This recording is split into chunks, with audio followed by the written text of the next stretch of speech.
So తేజగా ఉన్న మీరు ప్రియాంకగా మారినప్పుడు మీ ఎగ్జాక్ట్ ఫీలింగ్ ఏంటి, మీరు ఎలా అనిపించింది? నేను కొత్తగా ఏమీ ఫీల్ అవ్వలేదండి తేజ టు ప్రియాంక అనేది. జస్ట్ నా బాడీలో పార్ట్స్ మారాయేమో కానీ సేమ్ ఫీలింగే ఉంది. బికాస్ చిన్నప్పటి నుంచి Teju feels like Priyanka only, so that అందుకనే కదా ప్రియాంక వచ్చింది. సో కాకపోతే నాకు ఆ టైంలో అనిపించింది ఏంటి అంటే లైక్ నన్ను నేను చూసుకునేటప్పుడు I feel like oh my god ya now you look like perfect Priyanka అని నేను అనుకున్నాను. Now you feel complete. ఎప్పుడైనా సూసైడ్ అటెంప్ట్ ఏమైనా ట్రై చేశారా? అలా అనిపించిందా? ఎందుకు అనిపిస్తుంది? ప్రియాంక అది కాదు కదా. నో సార్, నేను అవన్నీ దాటిన తర్వాత ఇంత స్ట్రాంగ్ అయ్యాను. సో డే 1 నుంచి స్ట్రాంగ్ అయ్యారు. స్ట్రాంగ్ అంటే ఎంత డే డెసిషన్స్ అనేవి తీసుకునేంత స్ట్రాంగ్ కాదు. అంటే మొండిగా ఉండిపోయేదాన్ని.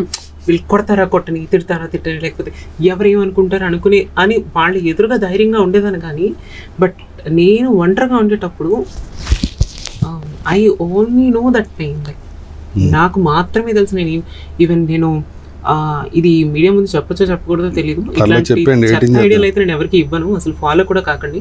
నా మీద నేను కిరోసిన్ పోసుకొని నా బాడీ అంతా బర్న్ అయ్యేలాగా నేను చేసుకున్నాను. 1 2 ఎస్ సార్. అండ్ ఆల్మోస్ట్ నా ఫేస్ హాఫ్ వరకు కూడా కాలిపోయింది.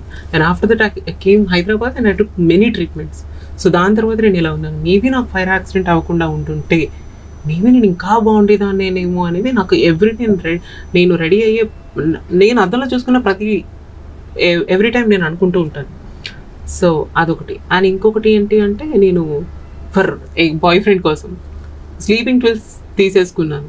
ఇట్స్ లైక్ ఇంకొక 1 hourలో నేను హాస్పిటల్లో అడ్మిట్ అవ్వకపోయింటే, నా ఫ్రెండ్స్ నన్ను అడ్మిట్ చేయకపోయిందంటే మేబీ ప్రియాంక ఇవాళ మీ ముందు ఈ సారంగ తెగే సినిమాకి ఇంటర్వ్యూ చేసేది కాదేమో. మరి 3వ ప్రపంచ యుద్ధం రెడీ అయ్యారంటే ఎప్పుడు లేదన్నారు సార్. దాని తర్వాత ఇంకా ఆగిపోయాను సార్. ఇంకా చెయ్యకూడదు ఇలాంటివి. వర్త్లెస్ పీపుల్ గురించి మన వర్త్ని మనం పాడు చేసుకోకూడదు అని చెప్పేసి నేను తెలుసుకున్నాను. సో అప్పటి నుంచి I never think about that kind of things అనమాట. అసలు అలాంటి ఆలోచనలు కూడా మనం మనసులోకి రాకూడదు అని చెప్పేసి నేను అనుకున్నాను. అండ్ సక్సెస్తోనే ఏదైనా ఎవరికైనా సమాధానం చెప్పాలి. మనకంటూ ఒక వర్త్ ఉంటుంది. మన వర్త్ అనేది ఎదుటి వాళ్ళకి చూపిస్తేనే కదా ఓ మై గాడ్ ప్రియాంక నేను లాస్ అయ్యాను అనేది అనుకోవాలి. Not only Priyanka, like me many people. ఇక్కడ ఓన్లీ సక్సెస్ స్పీక్స్ అండి. మనిషికి అది ఏ జెండర్ అయినా కానీ మనిషికి వాల్యూ లేదు. సక్సెస్ అయితే అందరూ మనోడు అంటారు, సక్సెస్ కాకపోతే ఆడికి మనకి సంబంధం లేదు. అది నిజం సార్. సక్సెస్ అయితేనే మనం ఎదురు వాళ్ళకి సమాధానం చెప్పాలి. సక్సెస్ వెనకాల చాలా స్ట్రగుల్, చాలా స్ట్రెయిన్ ఉంటుంది, విపరీతమైన పట్టుదల ఉంటాయి. కానీ నేను హైదరాబాద్ వచ్చిన తర్వాత కూడా నేను చాలా ప్రాబ్లమ్స్ ఫేస్ చేశాను. When I'm doing TV shows చేసేటప్పుడు కూడా నేను చాలా స్ట్రగుల్స్ ఫేస్ చేశాను. ఇంట్లో వాళ్ళతో చెప్పలేకపోయే వాళ్ళు, ఇంట్లో వాళ్ళు యాక్సెప్ట్ చేసేవారు కాదు. Why you're doing lady getups అని ఎందుకు వేస్తున్నావు అనేవారు. బట్ నా అదృష్టం కొద్ది నాకు లేడీ గెటప్స్ క్యారెక్టర్సే వచ్చినాయి ఒక కామెడీ షోలో. సో అక్కడి నుంచి ఐ వాజ్ లైక్ ఓకే ఇది నాకు ఒక మెట్ అనుకుంటున్నాను. బట్ నేను అమ్మాయిలాగా చూసుకోవడం అనేది నాకు ఇష్టం పర్సనల్గా. సో అక్కడ నాకు ఒక ఛాన్స్ దొరికింది. So I'm getting ready every day. Like నేను శారీ కట్టుకొని నాకు నచ్చినట్లు నేను రెడీ అవటం కానీ ఇవన్నీ కూడా అక్కడ జరిగేవి. సో ఆ సెట్లో ఉన్నంతసేపు ఐ ఫీల్ లైక్ నేనేదో ఒక హెవెన్లో ఉన్నాను. సో చాలా కంఫర్ట్గా ఉండేదాన్ని. సో ఫైనల్ ఇవాళ నేను ఇంకా చాలా లైక్ నా లైఫ్లో నేను చాలా కంఫర్ట్గా ఉన్నాను, నేను హ్యాపీగా ఉన్నాను. సో అట్లా అలాంటి టైంలో నాకు సూసైడ్ అటెంప్ట్ థాట్స్ వచ్చినాయి అనమాట. ఇంక లైఫ్లో ఇంకేం చేయలేము అనుకునే టైం కాదు. సూసైడ్ అటెంప్ట్ అంటే ఏ మందు తాగొచ్చు, ఉల్లిగాయలు చేసుకోవడం ఏంటండి బాబు. మామూలుగా అగ్గిపుల్లు కాల్చినప్పుడు అంటుకుంటేనే ప్రాణం గిలగిల్లా ఆడిపోద్ది. తెలియలేదు సార్ అది ఆ టైంలో. లైక్ నాకు ఇంకా అసలు ఈ లైఫ్ వద్దు అనుకున్న స్టేజ్లో ఏం చేయాలో కూడా తెలియదు. అంటే ఇప్పుడు ఏ చాక్తోనో కోసుకుందాం అంటే బ్లడ్ చూస్తే కళ్ళు తిరిగిపోతాయి. నాకు అదొక భయం ఉంది. నేను దారుణం కదా. దారుణం అంటే ఇదేమనుకున్నా అంటే కాలిపి ఒకేసారి ప్రాణం పోతుందేమో. అప్పటికే నా మా ఊర్లో 2-3 ఫైర్ యాక్సిడెంట్లు చూసాను అనమాట. సో సినిమాల్లో కూడా చూసాను. వెంటనే అలా టప్పు పడిపోతా ఉంటారు అంటే వెంటనే అయిపోతుంది అనుకున్నాను. దాని తర్వాత రికవరీ అవడానికి ఆల్మోస్ట్ నాకు 2-3 ఫ్రై అవుతాయి కదా, బ్లడ్ సర్క్యులేషన్ ఆగిపోద్ది. 2 to 3 years అయింది. స్కిన్ అంతా మళ్ళీ మార్చాలి. సో 2 నుంచి 3 ఏళ్ళు టైం పట్టింది నాకు. నేను అనుకున్నాను అసలు నా జీవితంలో నేను ఏదైనా ఒక షిట్టి థింగ్స్ ఉన్నాయంటే, 1 నేను ప్రేమించడం, 2 ఇది నన్ను నేను చేసుకోవడం, ఇట్లా నన్ను నేను బాధ పెట్టుకోవడం. సో అప్పటి నుంచి ఎప్పుడు సెల్ఫ్ హార్మ్ అనేది నేను ఎప్పుడు చేసుకోను. ఎవరైనా నా మీద నన్ను ఏదైనా అంటే ఓకే ఐల్ బీ క్వైట్, సైలెంట్గా ఉంటాను. ఏం మాట్లాడను, నా పని నేను చూసుకుంటాను. So time will come and time will decide everything అనేది నేను బాగా నమ్ముతాను. Good, great Priyanka. డెఫినెట్లీ ఈ సినిమా అలాంటి చాలా మందికి ఒక ఇన్స్పిరేషన్ అవ్వాలనే కోరుకుంటున్నాం. Even I hope so. ఈ సినిమా చాలా మంది ట్రాన్స్ ఉమెన్స్కి ఒక కాన్ఫిడెంట్ ఇస్తుందని అనుకుంటున్నాను. అండ్ నాలాగా స్ట్రగుల్ అయ్యి ఒక మంచి స్థాయిలోకి రావాలి అనుకునే వాళ్ళకి కూడా ఇది చాలా వరకు హెల్ప్ అవుతుంది. అండ్ చాలా మంది ట్రాన్స్ ఉమెన్ ఫ్యామిలీలో ఎవరైతే యాక్సెప్ట్ చేయట్లేదు, వాళ్ళ పేరెంట్స్ కానీ, వాళ్ళ బ్రదర్స్ కానీ, వాళ్ళ కజిన్స్ కానీ, వాళ్ళ సిబ్లింగ్స్ కానీ, సో వాళ్ళందరూ కూడా ఈ సినిమా చూసి ఖచ్చితంగా వాళ్ళకి నచ్చుతుందేమో నేను అనుకుంటున్నాను. సరే, ఈ మూవీ క్లైమాక్స్ ఎలా ఉండిపోతుంది అండ్ క్లైమాక్స్ జరిగినప్పుడు లైక్ మీకు ఏమైనా అనిపించిందా, లైక్ ఓ మై గాడ్ ఇలా కూడా ఉంటుందా?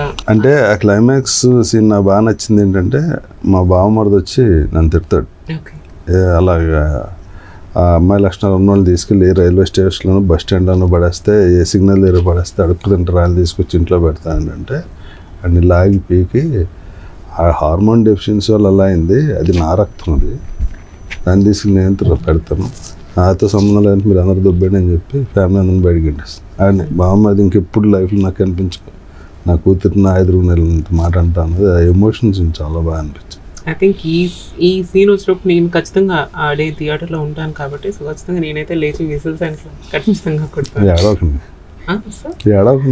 నేను ట్రై మై బెస్ట్ సార్, నేను ఆడకుండా ఉండడానికి ప్రయత్నిస్తాను.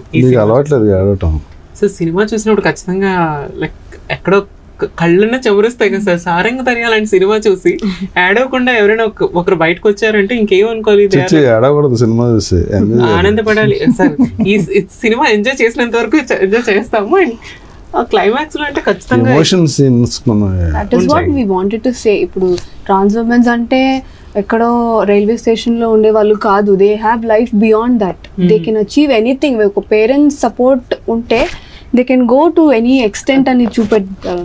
దిస్ ఈస్ ట్రూ అండి. యాక్చువల్లీ ఈవెన్ నాకున్న ఫ్రెండ్స్ సర్కిల్లో బయట చాలా వరకు they Born in golden spoon. వాళ్ళు ఇక్కడికి వచ్చిన తర్వాత వాళ్ళకి ఏం చేయాలో తెలీదు.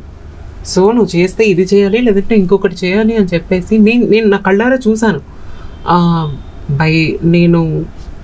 నేను ఎప్పుడు దేవుడికి థ్యాంక్స్ చెప్పుకుంటూ ఉంటాను, నాకు ఒక మంచి దారిలో పెట్టావు కాబట్టి నా లైఫ్ ఇలా ఉంది. లేదు అంటే నేనేం చేసి ఉండేదాన్ని, నేనేమైనా ఎలిజబెత్ కూతుర్ని కొడుకుని ఏం కాదు కదా, మేబీ నేను కూడా అదే పనులు చేసి ఉండేదాన్ని ఏమో. If I didn't get any chances in the industry or else ఇంకేదైనా వర్క్ చేసుకోవడం కానీ, because I'm not educated. I just finished my 10th and I came here when I was in 15. So 15 yearsకి ఇక్కడికి వచ్చేసాను, నాకు కూడా ఏం తెలీదు. నేను వాళ్ళ గురించి అదే ఆలోచిస్తూ ఉంటాను, నేను వాళ్ళకి అదే చెప్తూ ఉంటాను. లైక్ నా ఫ్రెండ్స్కి ఇప్పుడు నేను అలా చెప్పిన తర్వాత నా మాట విన్న friends they are very happy, because వాళ్ళు చాలామంది మేకప్ ఆర్టిస్టులు అయ్యారు.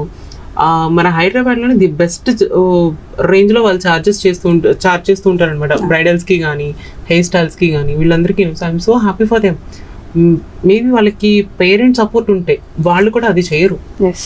సో చాలామంది పెద్ద పెద్ద ఫ్యామిలీస్ నుంచి వచ్చిన వాళ్ళు కూడా ఉన్నారు అందులో. వాళ్ళకి సరైన అవకాశం దొరక్క, సరైన ఛాన్స్ అనేది ఎవరు ఇవ్వక వాళ్ళు అక్కడ అలా ఉన్నారు.